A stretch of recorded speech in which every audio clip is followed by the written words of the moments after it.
Stephen, thank you for joining us. Pleasure. It's nice to actually meet you as well. I think we've chatted over a couple of tweets and things like that, but never properly in person. So yeah, welcome. You look much less apish in person than your PFP. A lot of people do say that. Yeah, I've been sometimes depending on what time of the morning or what time of the night it is. I don't mind going on stream, but Jesus Christ, I don't look the best on the morning. So got to keep that PFP up there. So we can share the screen as soon as we start getting into it. But how did it start for you? I mean, I've spoke about previously buying some of the most embarrassing projects that were on Coinbase at the time for me in early 2017, 2018. Mm-hmm. But how did it start, and how has it got to this point? That's an excellent question. I mean, like the true start of my interest in Bitcoin probably started in college, as many people's interest did with, the Silk Road and me being like a philosophy and English major. You could sort of see where that goes. And I was like, ooh, Bitcoin's $65 today. And then it was like, why is it $175 the next day? I don't understand this. I'm just using this to do, anyways, a few years later, I got back into crypto investing, maybe 2017, when I think like the first wave of people sort of came in. When Ethereum came out, I think there was a lot of excitement. That's sort of what drew me into crypto, was Ethereum and like this idea of decentralized applications. That was really cool. And so I sort of rode that wave up. And I mean, I didn't make a ton of profit because I was super poor. And then I left after the crash. I think I did decent on like one ICO. Those things were super hot back then. And I sort of forgot about crypto for a couple of years. And then I got back into it. I think when Ethereum was at 700, it was on the other wave back up. I think this was right after the COVID crash, and things got really bullish really fast as the Fed just decided they were going to give everybody a ton of money. So that was really good for crypto.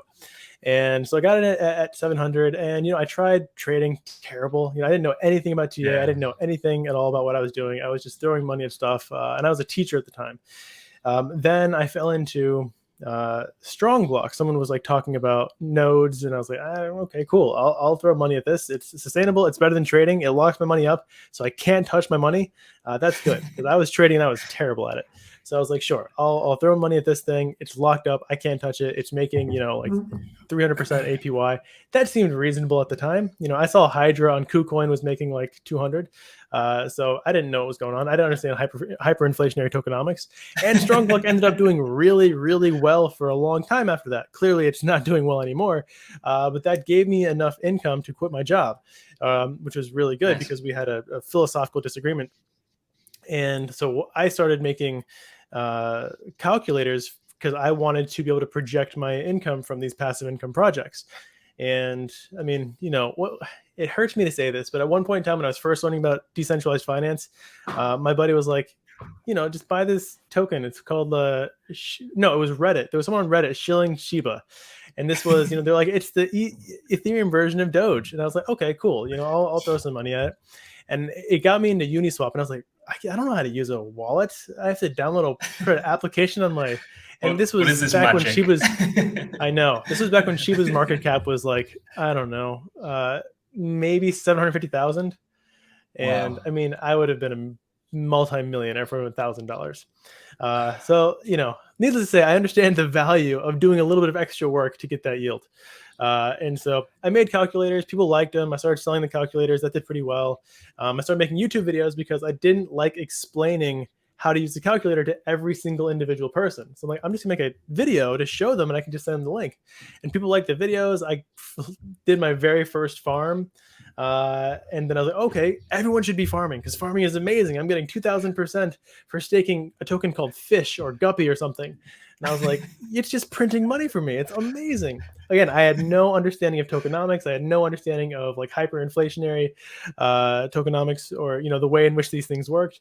So I was doing videos about this and that. And I think one of my very first videos was actually on osmosis. And that was, kind of actually a pretty decent protocol. Yeah, sure. But anyway, so I started doing videos and as I learned, go ahead. What chain were you did you primarily cut your teeth on? Where were you starting out? Ethereum, definitely. So it was Ethereum, and then like Polygon. So Polygon was with Guppy, which was my very first farm that I ever got into. And then after that, I just went multi-chain. I was like, I want to explore everything because this stuff is so cool. And then Olympus DAO came out, and that was really cool. And then the fork season came, and that was much less cool. But by the time fork season came, I started to say, hey, wait a minute, where's this money coming from?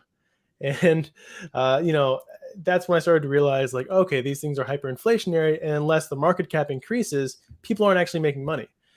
That sort of hit me, and I was like, oh, okay, we got to look into this a much different way. And so, I definitely matured a few different times and got hit a few different times. And, you learn by hard knocks. I've paid so much tuition, I'm probably a doctorate of DeFi now. Yeah, I've said this a million times to people before. It's like, you can read as many guides, you can watch as many YouTube channels, you can do every kind of traditional learning experience, but you need to go and get your hands dirty. And I think particularly with these kind of cheaper chains and much more kind of user friendly with regards to throughput and speed and transaction fees and things like that, you don't need an awful lot. You could take $50 on even less than that to kind of the likes of your Avalanche, like your Metis and places like that. And you can experiment on money markets, a DEX, how to add liquidity, yield optimizer. You can do all that jazz, and you don't need an awful lot of money. But yeah, what's your stance on kind of the yield farming opportunities at the minute? I know you're going heavily into this. I've seen you with the community calls with Umami. Those guys are doing some really good work there. And are you beginning to pick up on the real yield movement? Because there's an awful lot of that out there at the minute, and I think it's a lot more sustainable, funnily enough. Is the real yield movement like effectively focusing on transaction fees and sort of what I call organic yield as opposed to these hyperinflationary tokens? Yeah, so I've been thinking about this a lot lately, and yes, like the real yield is certainly like we're getting paid to provide a service. That's where the yield is coming from. Either we're providing liquidity, or we're providing, in some cases, like funds for insurance if you use like Insurace or stick with one of those. But effectively, like, or if you're on GMX or something, providing liquidity for liquidators, stuff like that, that's great because you're getting paid for providing a service, and that's the way it should work. At the same time, like if you have an auto aggregator or yield aggregator like Beefy, that's going to scoop up all of these farms. Velo is an example right now that has really good incentives. Or Radiant. I don't know if you guys, Radiant just came out yesterday. Incentives are crazy high. If there's an auto aggregator that's going to take those incentives and compound them in for me, so I'm going to get a slightly higher yield than if I was getting just the organic yield, I don't mind that. I think that's perfectly fine. It's a way that these AMMs or DEXs or small little farms can incentivize people to come and put liquidity there, which makes them money. And so it's okay. I don't like going to the farm itself and then getting the farm token and having to sell that. That's a sort of a bummer. But I understand these governance tokens. I get that they work. And honestly, if we're willing to go a few more steps and sell these governance tokens and compound back into our initial, or just take profits off of them, we'll end up making more than if all the yields were organic. So I still advocate and teach, like, know where your yields come from, know what percent of your yield is coming from fees and what percent of it is coming from some sort of hyperinflationary or hyper emitted token. But once you know that, then you can make an informed decision. Like if you're getting these token emissions, please sell them. Don't hold on to them. They're inflationary. They all look at every single chart, right? Every single chart you can find of a hyperinflationary governance emission. It goes up on launch and then it's like straight down after people start claiming their rewards and selling them off. And people try to get sneaky about this. I'm not going to name any protocols in specific, but they'll say, you get this vested to you over 90 days or vested over a year. Well, what does that mean? You just have a ton of future sell pressure building up and building up and building up. That's an explosion waiting to happen. If you can short these things, fantastic. But otherwise, that token's going to zero in the future instead of zero tomorrow. Yeah, I remember seeing one of your videos maybe a couple of months back now, and it was you guys were looking for on-chain opportunities to be able to short farm tokens, and I think there might have been a few on Aurora, maybe a little bit further afield Metis, as well. But I think was one of them too. Yeah, I think that was a genius idea, obviously, and I don't think a lot of people understand. And I think you've been digging down into this now by how to use money markets and lending and borrowing to actually perform these shorts on chain. So, what?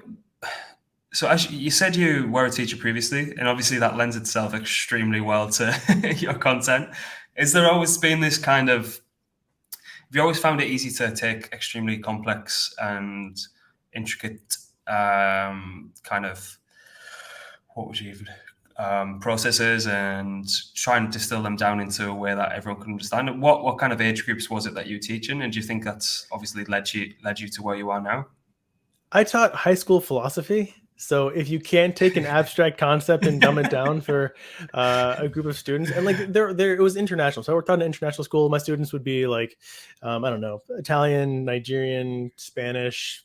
They'd be from all over the world. And so not only was there sometimes a language barrier, though most of my students were close enough to fluent, but also there's like an ADHD barrier. You have to get to them. You have to get to them quick. I'm not saying I'm great at explaining things, but I've had a lot of practice. I also have toddlers running around that, are mine, and I have to communicate with them. So getting things fast and simple works. Also, that's the way I like to learn. I get super bored super fast. So if someone's explaining something and going through all of the details and all the technicals, you're going to lose me. I just want to know what's actionable and like what the biggest red flags are. So tell me what the biggest warning signs are. Tell me what to do, and then I'll make my own informed decision. And that's sort of how I like to teach.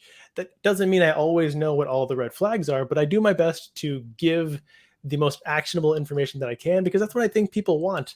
If you want to learn about blockchain, there are plenty of videos about that. If you want to learn about like the technical specifications of each thing, sure. I build calculators for that stuff. And then, I teach what I believe is simple and actionable information. Yeah, I can completely agree with everything you just said there. The calculators are excellent. They're so intuitive for a Google sheet for anyone can kind of use online. And I think you guys have been going pretty heavy on the kind of explain to people how to properly utilize hedges on chain and try to draw yield in that way. Yeah. Do you think that's an area that's completely underutilized, or people are completely unaware of it as even being a structured product or even a thing in DeFi? This is a great question. There are a lot of like almost secret places in DeFi where there's a ton of yield that's untapped. And I struggle with thinking, oh, okay, once I find that out, like, should I just expose it and say, hey, everyone go over here and find this yield? Or like, should I keep it and like slowly share it with the people who are, in the Discord or things like that? But at the same time, like conceptually, I will teach all the concepts I know, because I think conceptually, I want a smarter space. Carolina Keith says all the time, we just want to make people smarter. That's it. If we have smarter, more intuitive investors, good things will happen in this space, right? That's good for the markets overall, good for the macro. So like, you're totally right. I think people were underutilizing hedges dramatically. I hope that I was one of the catalysts for people in DeFi understanding what funding rates are. It took me a while to understand them myself, but I knew a lot of really, really clever people who were hedging off chain.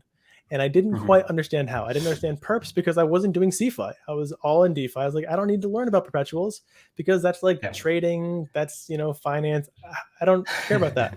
Then I realized you could hedge something with half the capital and not need to use a money market and maybe even get paid to do it. So get paid to hedge your delta. And I was like, okay, time for me to learn. And so, I learned about funding rates, and now what I'm doing is I'm sort of looking at every single perpetual protocol in DeFi and trying to scan and take their funding rates and see where can I arb these funding rates reasonably for a decent APY. And that's sort of where we're at right now. Like the more you learn about this space, it's, I don't know, it's like the Matrix, right? You start to see things in a totally different way. You start to see opportunities where you wouldn't have seen opportunities before. So now when I see a yield on, let's say, I don't know, SNX or something that's like 50%, I'm like, okay, I don't want exposure to SNX. You can't borrow SNX, but you can short it on KuCoin. So I can go short SNX on KuCoin or go short SNX on MEXC and then get this 50% yield. And I'm delta neutral, getting a decent yield. So, opportunities that I never would have considered before are now popping up. I think using money markets to hedge is oftentimes better. I made a calculator specifically comparing money markets and perpetuals, and you can, enter the leverage, enter the LTVs, all that stuff, and it will tell you which is better for you in that specific scenario. And Yeah, we're definitely getting more nuanced, and I'm excited because I know that there are so many more things I don't know yet that when I find out, there will be even more opportunities that we can find and explore and get yields from. So yeah, I do think people are underutilizing hedging. I do think people are certainly underutilizing the mixture of CeFi and DeFi, because there's so much to be gained from that. And I hope that people will start to learn these concepts so that better protocols get built, because one thing you learn is that devs don't know everything. Devs can be really smart and have a lot of good ideas, but the broader their scope of understanding, the better protocols we're going to have. So I want this whole space to get smarter. Yeah, no, that's perfect. Yeah, there are, as you say, there are these secret little pockets, and I'm completely torn. I understand what you're saying there. We've got a reasonably sized community in there as well. It's like, do I pass this on? Yeah, And we've I definitely think, diluted our own yields before. yeah, I think Messi and RT say it best, where they say, "Don't let people shit in your pool." So if you find a good pool, don't let people come along and shit in it. But Yeah. it's only so long until the cat gets out of the bag, isn't it? And people Right, jump on. exactly. And like, do you want to be the person who was hiding that the whole entire time and the other person lets it out, or do you want to be the person who lets it out and hopefully explains it the best and gives all the proper risks?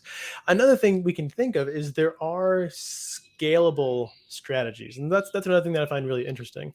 One of them, for example, is like Atom, right? Everyone knows Atom. It's sort of the backbone of the Cosmos ecosystem. Everyone knows you can stake Atom, which is really cool, and it has one of the highest validation yields ever. However, the high validation yields make it a little bit inflationary, and are going to put inherent sell pressure on it. Well, now we know you can hedge against Atom, which is really nice. So this is, I think, pretty scalable because it's Atom. It's like you can put 100 million TVL in there. You're not really going to change the yield of the Atom validation. So Atom validator, hedge on MEXC. You're getting paid 8 to 10% on MEXC to be short on Atom. You're getting paid 20% on a validator to validate on Atom. Like those kind of strategies excite me because not only are they scalable, but like they're for everybody. Anyone can go out and do that, as long as you understand you have to lock up Atom for 21 days, I think. But stuff like that. Yeah, it is interesting. And as the space evolves, I think the only issue I have, and I think you're helping massively, and I think we're trying to do our bit with our guides and articles as well, is, which are amazing, by the way. Thank you. The point is the space moves so quickly, and as you say, we're kind of learning on the job as well. It's like the idea behind the site was like, I looked at DeFi and I said, well, this thing's a baby. This thing's brand new. It's less than a year old when I started dabbling in it. I was like, if someone wants to be an industry-leading expert in this, if they put enough time in, they can be, because nobody is an expert in this stuff yet. So you have to kind of move with the times. And the problem is, because of the rate of which the industry is developing, if you think back to like 2015, 2016, 2017, 99% of people, all they were doing is getting onto an exchange, loading some funds up and buying something and holding it on an exchange. Mm-hmm. Best practice would have been to transfer to a hardware wallet. But if you come into the space now and you start talking about, I don't know, if the first thing you would to show someone was Olympus DAO or Wonderland or something like that, it just completely blows their mind. From the process of getting on chain, MetaMask, why do I need to pay gas? Do I get a refund when my transaction fails, and all this? So the barrier to entry is seemingly getting higher and higher, whereas the inflow of people doesn't seem to be catching up with that knowledge. So I think what you guys are doing is providing the easy digestible content to do that, but then also you've kind of got this community support desk, if you think about it that way, like a completely global community support desk with the Discord. So how did the Discord come about? Were you sick of getting the same questions all day, every day? Because I know that's how I always started. Now I can just outsource the questions to them because they're just all so smart. I mean, honestly, like I am not nearly the smartest person in that Discord. I don't even know if I make the top 50. That Discord blows my mind sometimes. Really clever people in there. like humbled to be around those guys sometimes. But yeah, so the Discord effectively started because I had a Telegram group, and it's almost embarrassing to admit this. The Telegram group was called the Strongest Olympians, a mixture of like strong and Olympus, because Olympus DAO didn't have a Telegram group. So I was like, I'm going to make one. And then they messaged me and they're like, oh, we have one already. It just has like 5 people in it. I was like, well, I'm going to change the name of mine and we're going to make something different. And so that sort of became our alpha group. It was just a bunch of us who were in Strong and Olympus. And then we just started looking for stuff and we became really close. But then someone was like, you just got to make a Telegram, just make a Discord. And so we made a Discord and then we started growing the community. And then people in my Patreon really wanted a Discord. They wanted a place where they could talk to each other. And I was like, okay. And so eventually the Discord from that Telegram group became the de facto Discord for the Patreon, and now it's just totally changed into its own sort of I don't even know what you call it. It's like it's like a think tank training center. Like you can go in there, any level question you have, you can ask it, someone's going to answer it. It may even be me. I'm on there all day answering questions, and I love it because it makes me smarter, it makes them smarter. I want to have the smartest community in DeFi. Like that is my mission statement. And yeah, I mean, it's a giant think tank. We're all learning together. You'll find yields in there. People are discussing them. If a bad yield comes in, if someone says like join Rug Fork 5000, people aren't going to be mean. Like they're going to say, okay, what are the tokenomics? Where's the yield coming from? Who is the dev team? Is there an audit? And they're going to help you understand why that's a bad yield. They're not going to be mean to you. And I think that's one of the coolest things about the Discord. It is like the most civil place that's not like faking civility. It's just people want to be there and they want to learn and they want to make money and they want to do it in like a respectful way. So yeah, it total fluke that it even came about because it was meant to be like a pretty degen like alpha place. And it turned into just like this really warm-hearted place of learning and sharing. That's I think that means you've got the right kind of people around you in Discord, because I've seen some absolute shit shows. And as long as everyone's kind of aligned on the same kind of goal and everyone's there for the right reasons, I mean, it could have quickly turned sour, and I'm sure it did in a lot of Discords when everything started going to shit. But yeah, that's I think that's a testament to like how it's been cultivated from the get-go. So I mean, there are some disastrous Discords and Telegrams out there where people are literally throwing shit at each other all day, every day. Yeah. I mean, I feel isolated from that. I have great mods. I gotta give them credit and just good community members. But yeah, no, bunch of good people. I think we had one person came in there was really upset. I don't know if this was like after Beanstalk imploded. I still feel bad about that, or maybe it was UST. Who knows? And they came in there and they were just like being so mean. I listened to him. I was like, okay, tell me why you're mad. All right, I get it. Let's walk through this. And then I broke down every one of their questions and I did my best to answer them. And by the end, they were like, thank you. I think I'll stay around here and hang out. So yeah, I mean, it's definitely a vibe. And I hope that other communities can foster the same thing. I mean, I gotta say, if you go to Taiki's community, you're gonna find a lot of good stuff too. Like, shout out to the OG. He's one of the people who got me into DeFi, and he's got a really good community as well. Yeah, Taiki's excellent. I might try and see if we can get him on here. Obviously, he's be very busy. He's searching for that yield all day, every day. That guy. So, just not to bring up a sore subject, but were you heavily affected by UST or Beanstalk? Not by UST. I had only a little exposure in Aperture. The Terra chain just wasn't really big. It wasn't doing. I mean, it had a lot of exciting things on the horizon, especially with the Forex that I was super interested in getting into when that sort of came on, because I was excited about getting yields on other synthetics and other non-US synthetics. But Beanstalk, yeah, I mean, that took out 20% of my portfolio. So, and like I share my portfolio with everyone in the Discord. So like having a negative 20% overall immediately, it's not a great look as a person who owns a Discord. So that sucked. It hurt. People in my Discord got hurt even worse. I mean, and that was tragic. I think. So I do like one-on-one video chats with people who pay at a certain tier, and it was a mixture between like therapy and just getting yelled at for like a week or two, and I totally understood it. because I was blindsided. I saw that Halliburton audit, and I was like, okay, if Halliburton's audited this thing, the tokenomics makes sense. I understand the tokenomics. I understand what the risks would be to where I should exit the position. I had places that were my like stop loss, like how much under peg, then I would take out my money. And so everything it made sense to me. I thought I understood all of the risks, but we learned a lot in the following month. I mean, it was Beanstalk, it was Elephant Money, it was UST, like in a succession of a month. And so, you know, we're not into algo stables anymore. If you're wondering, I think, you know, we all collectively grew from that. UST was what the largest loss of capital in the history of crypto, maybe even larger than Mt. Gox. And so, yeah, I mean, it was dark. It was rough. I lost a bunch of people on Patreon because people just didn't have money. I had a lot of people apologizing, saying like, "I'm sorry, I have to cancel." I'm like, just I understand. If you're not making money here, please leave. Like, the whole purpose of this is to be a positive net gain for you. And yeah, it was rough. It sucked, but I mean, like the amount we've grown from that has been amazing. I got a shout out to Mara in the Discord. He is like he is my entire risk team. He's like, Steve, that's a bad idea. Steve, no. Like they don't have enough audits. They don't have a security advisor on board at all times. Like every single thing, he's like, just hold up.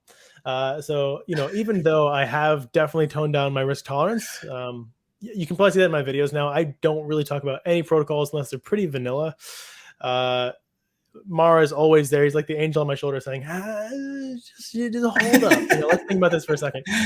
And so, you know, huge shout out to him. Yeah. So I have a really good mod team. And I couldn't do it without them. Yeah. I think when everything's so shiny and yields are so like large in the space, having someone like that just to be, come on, like reins you back in. I think, yeah, I need to get one of those because everyone else just kind of encourages me on the opposite end. I've just got lots of devils on one shot. Exactly. That's right. But yeah, so let's get more into the Discord. Let me bring up. There was a recent thread that you put out. I think it might be a pinned. Bear with me while I get over to it. So yeah, take your time. So yeah, DeFi DoJo, excellent name. And the tiers are they belts? Yeah. So there are belts. I do have a 3-year-old trying to get into this room. He should be sleeping right now. So if he comes in, I apologize. No problem. Go to bed, David. So the belts are actually those are all meritocratic. So you have to earn your belts, and that's regardless of if you're in the free section or in the paid section. Actually, if you're in the free section and you become a black belt, which means you're like a DeFi power user, you're teaching people on a daily basis, you're clearly like in the top 1 to 2% of DeFi users, you get everything for free. You get the entire premium Discord for free because you are clearly an asset to this Discord. So do keep that in mind. The belts are just completely meritocratic. And like, yeah, those are all the channels in the free Discord that you can look at. The paid Discord has a bunch of other channels. It has premium videos, has strategy guides. So like we're just releasing strategy guides on how to do like delta neutral staking, how to airdrop farm delta neutral with perpetuals, how to do liquid staking loop on money markets, or you can hedge your delta on with perpetuals. We're doing and you'll get all those strategy guides individually, as well as some premium videos, as well as access to builders. So in our Discord, we have, I don't know, like 12, maybe even 14 devs from pretty high profile protocols. Like we're talking to Hubble on Thursday. We have AMAs. We do community calls every Thursday. You know, we talk to teams. They hang out. They answer, which is it still like gives me.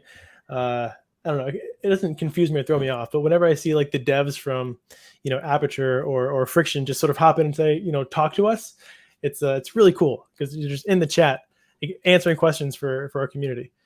So sorry, I'm gloating. Go ahead. No, it's excellent. So this is something I kind of get torn on myself. And TA, yeah, we have 2 TA guys. Well, yeah, I could probably do with some of that myself, to be honest. Given the past few trades that I've been in exiting. So this is something I've been torn on myself. I mean, we have the Discord. That's free. I don't think it's as extensive as yours. There's an awful lot of good shit in there. But and then I kind of have a paywall for content, just my kind of thoughts and the kind of portfolio and things like that behind it. One, it's primarily because I don't want the full world to see what I'm holding, but I know it benefits some other people to see kind of movements and how I kind of navigate markets. But I was kind of torn on the idea of a Patreon at first, and then the more I kind of dug into it, I was like, I don't think there's primarily an issue. I don't think there's primarily an issue for charging for a good service, and I think what gets where the line gets blurred is you have complete and utter scammers out there that are primarily just there. They'll probably post a 10x leverage long and show you a profit and loss, but they'll also have like a 10x leverage short on at the same time. So, right. And like, look at me, I'm amazing. And I think that's a real issue. But when you have a service that's such extensive and adding infinitely more value than the cost of what you guys are doing, I think that's completely net positive for the space. And I don't understand where like some of the old kind of guard get into it and just think, well, people shouldn't be doing that. That's all well and good if you got bought Bitcoin at $100 and you're sat on like a yacht somewhere. But when you're actually adding services, this sort of stuff, what you're doing with Discord, this hasn't been around before. Like this extensive kind of complete active community around trying to help everyone out and share kind of knowledge and hopefully help people get better and hopefully set people on a course to complete financial freedom. That service is not been there before. You can't exactly do that through a website. It has to come from like this whole Discord commerce thing that's going on. So I think what you guys are doing is exceptional, and I'd completely encourage everyone to go and check it out. As you say, you've got the free service. You can go and check that out. But if you want to get really into the nitty gritty, just go and invest in yourself. Just go in like whatever it is a month. Like it's not an awful lot of money. And I guarantee you should be turning returns, or even just increasing your understanding of how this space works, and then in turn, you should set yourself up for greener pastures in the future, in my opinion. Right now, I mean, thanks for sort of leading me into a pitch. Right now, until the 5th of August, we're offering this sort of like promotional launch pass thing. So we're moving from Discord to LaunchPass. LaunchPass has lower fees. It manages Discord way better. It's super simple. You just jump in, you add your card number, and you're in. Like it's very, very, very straightforward. So with the LaunchPass, because we're moving over to it, we're doing this big promotion until the 5th of August. You can join at $15 a month. You also get a free month to try it out. If you don't like it, you can leave and never pay a single thing. And you lock that in for at least a year. So on the 5th, we're going to move it back to the original rate, which is $25 a month in sort of perpetuity. You'll still get the free trial month. But right now, if you go there before the 5th of August, you will get $15 a month and you'll lock that rate in. So, yeah, exactly, right there, LaunchPass. And if you click on the video, you can watch more about it. Go ahead. How's LaunchPass work? Is it like a Discord plugin or something? Or exactly, yeah. So it connects to Discord. So like email, card number, that's it. Like that's all you have to do, and then it'll connect to your Discord. You send Discord bot like a Launchpad bot a key that LaunchPass gives you, and then you're in. You have all the permissions, all the premium content's there for you. You're done. It's way more streamlined than Patreon, and it funnels everything into the Discord, which is at the end of the day, that's where I want all the content to live. So I'm still posting everything on Patreon for the patrons because I don't want them to miss out on anything, but I am encouraging them to move over to LaunchPass so that we can do everything in the Discord, because I really want to focus all my energy there and really, make it a place that I'm proud of. Yeah, that seems like a good move. What about crypto payments? Awful lot of people don't like getting the credit card out these days. Oh yeah, definitely. I accept. Yeah, I understand that. I accept stables. So if you pay in stables, you get a 15% discount, but you have to pay for a year. That way, because I have to literally remove you or add you every single month until you Yeah. repay. And so I can do that in a year's time because it's not too much hassle. But if you pay for a year, it's $204 for a year if you pay in crypto. So to do that, just send me a DM on Twitter, send me a DM in Discord, however you find me, and we can set that up. Perfect. That's great. What about, right, if we're talking specific projects, is there anything that you've kind of don't want to divulge, but you're going to have to divulge now? Is there anything that you really like on the market at the minute? Yeah, I mean, so I'm interested in incentive programs because effectively that's what I call PVE, player versus environment. These big foundations say, here's a bunch of free money, come to our chain and provide liquidity and farm this stuff. And you can certainly get burnt if you do it in the wrong way or if you don't understand what's going on. But like optimistic Ethereum right now is doing a lot of incentives. Near and Aurora still doing a lot of incentives, maybe sort of winding down a little bit. But like we're sort of chasing those things. Velodrome has had a really good run. It's solidly fork. And while adding the LP may be difficult and not intuitive, I'm going to do a video on that soon. The yields are pretty good. I think most stablecoin yields on Velodrome are still above 13-14%, up to maybe even in the 30s of percent. And they have been so for about a month now. So that's pretty good. And yeah, I mean, definitely looking at there's also synthetics. So there's a cool thing you can do with synthetics where you like stake your synthetics, you get SUSD as a receipt, and there's a website you can go on to hedge your SUSD, which is really neat. I forget the name of it, but I'm sure someone in the comments or something will post it. There are a lot of cool things out there. We're also looking into like Perpetual Protocol is another protocol that has really interesting funding rates. I don't know if you guys know, but on Perpetual Protocol, like you get paid about 40% APR to be long on Atom, as an example. And so like, just we're out there just looking at stuff. I know lots of interesting stuff. Exactly. Yeah. So I mean, again, Radiant is neat. I will say, be careful with the looping on there. And I'll do a video on this soon as well. It's a new protocol. It's cool that it's like an omni chain money market. I don't know if you've checked it out. It launched yesterday. I think I'm speaking to these guys after this call. It's really cool. Yeah. So basically, like you deposit your assets on Arbitrum as collateral, and you can borrow against them on other chains, and it works already. Like it's already functional. And I believe they use what is it? Stargate. Is the name of it? Stargate. Yeah. Thank you. Yeah, they use Stargate as their sort of like settlement L0, and it's really cool. But people, I just hope everyone understands a lot of the yields and incentives on there right now are in the proprietary token, which means future sell pressure. So just understand like that token is going to have a lot of future sell pressure down the road. And if you loop a lot, then the yield that you're seeing, which might be like 300% on that loop, that's going to be like 95% from their, actually it's 100% from the asset because you're net negative on the underlying assets.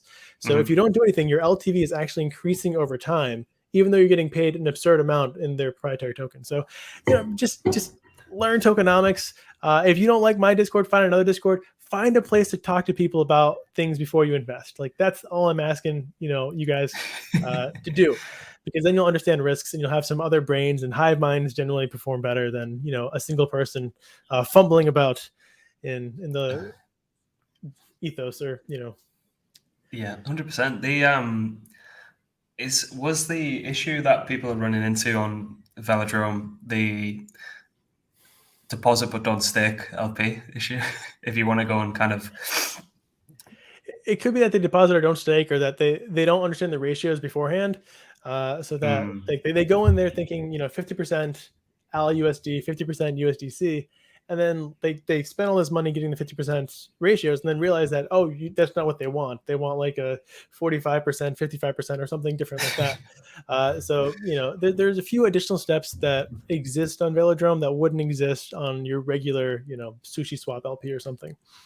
And so the job is to make that intuitive.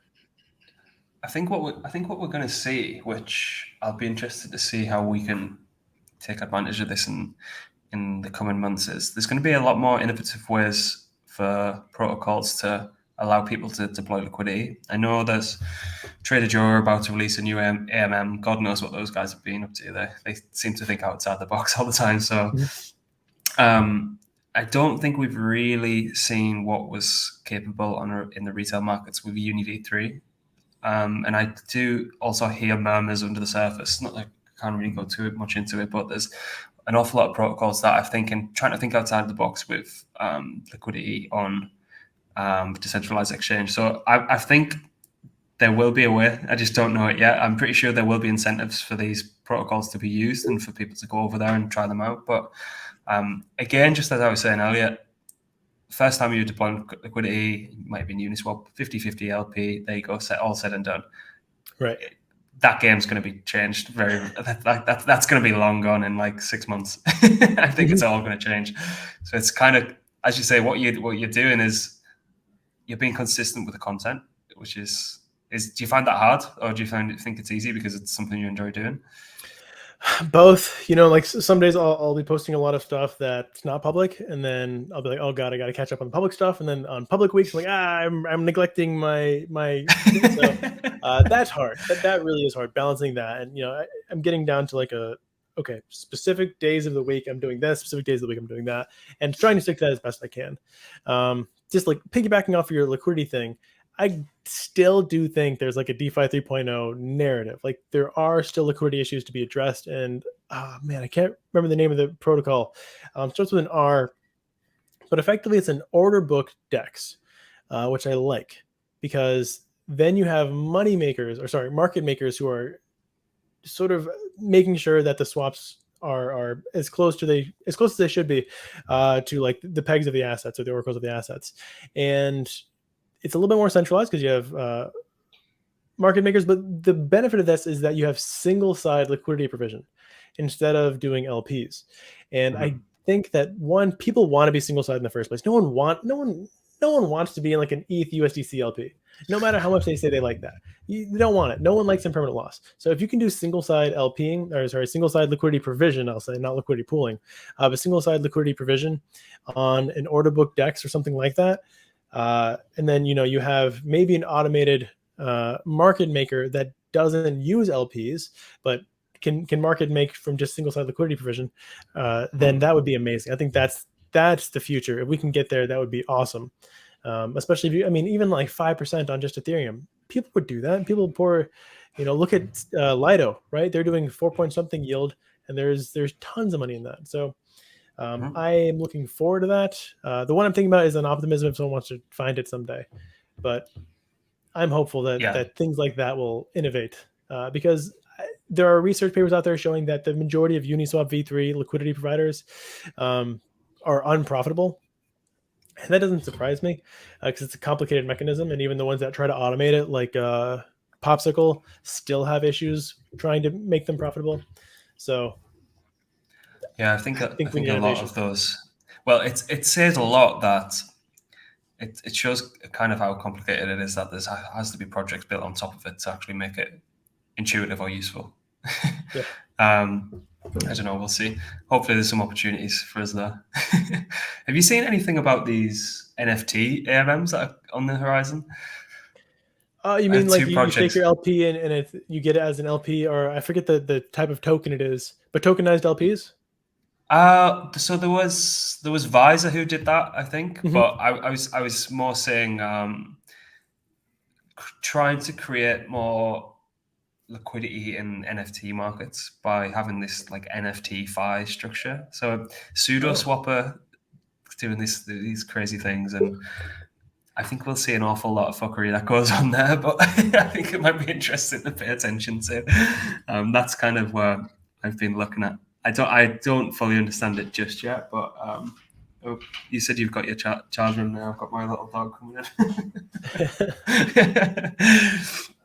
But yeah, is there anything else that you want to leave the listeners and viewers with? I mean, we can put all the descriptions in the show notes and everything. Is there any final points on the Discord or the Patreon or the what's the new pass called?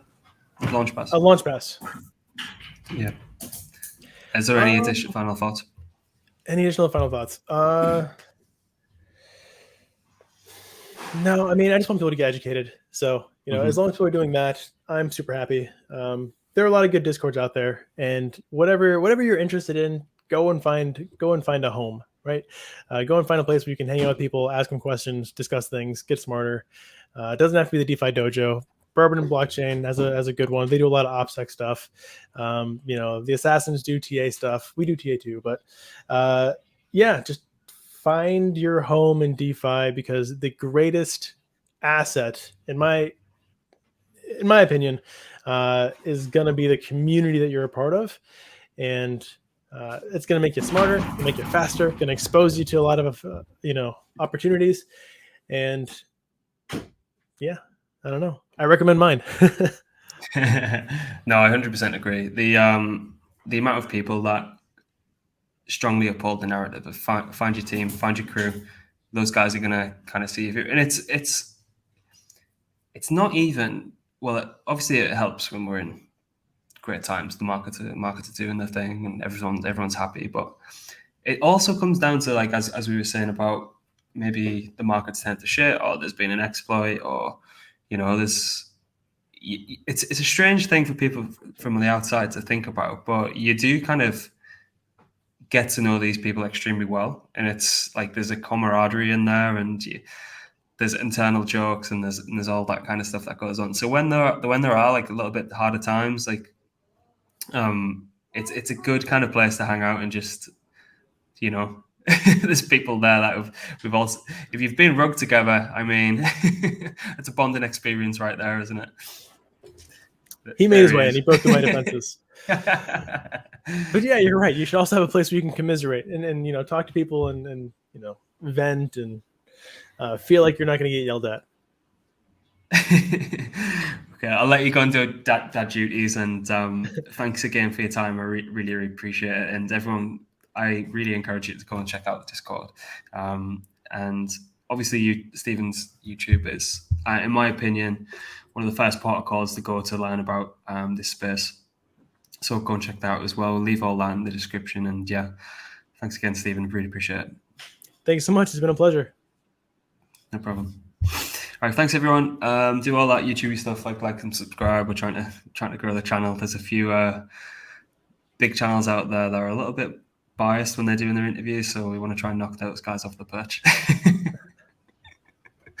All right, thanks everyone.